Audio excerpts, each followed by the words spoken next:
sama ng loob sa hindi pag-intrega ng kita ng sabong pampaputi ni Jepoy kay Raul. Iniwasan ni Raul ang kanyang matalik na kaibigan.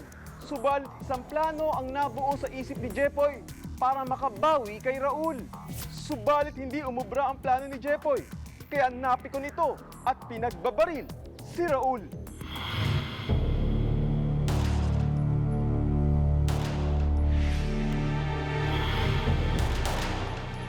Ilang oras matapos dalhin sa ospital ang agaw buhay ng si Raul, pumanaw din ito dahil sa tama ng 45 bala ng baril sa hita at katawan. Hindi ko talaga alam na kaya niyang gawin yun o kaya gagawin niya yun dun sa kinakasama ko. Wala talaga akong clue. Matapos ang insidente, agad tumakas si Jepoy. Kaya tinatanong ko, bakit niya binaril si Toto? Samantalang sa pagkakaalam ko, siya yung may utang dun sa isa. Sa pagsisiyasat ng mga otoridad, hindi lamang pala basta sabon na pampaputi ang binibenta ni Raul at Jepoy. Iyon ang sabi nila, sabon. Pero ang pagkakaalam namin, itong bandang huli na, hindi na pala sabon yun. Ano na po? Yun na siya, na yun.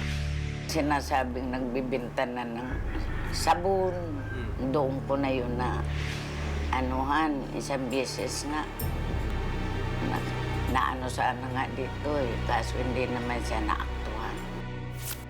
Kaya lumilitaw na maaaring onsehan sa droga ng magkaibigan ang naging sanhi ng krimen. Sabon ang sinasabi nila.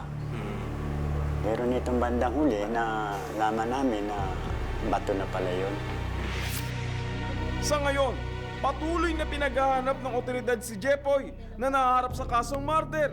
Sa sino mang makakaalam ng kinaroroonan ni Jepoy, maaari itong itawag sa Pasay PNP sa mga numero na 831-6869. May taas siyang 56 at kayumanggi ang balat. Sa ngayon, bagamat naghihinagpis ang dalawang pamilyang naiwanan ni Raul, nangako silang magtutulungan para naman sa kanilang mga anak. At yan ang pagtatapos ng Balita Serye sa linggong ito.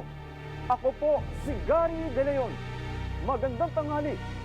Be sure to come back. Use 5 everywhere. Copyright 2016.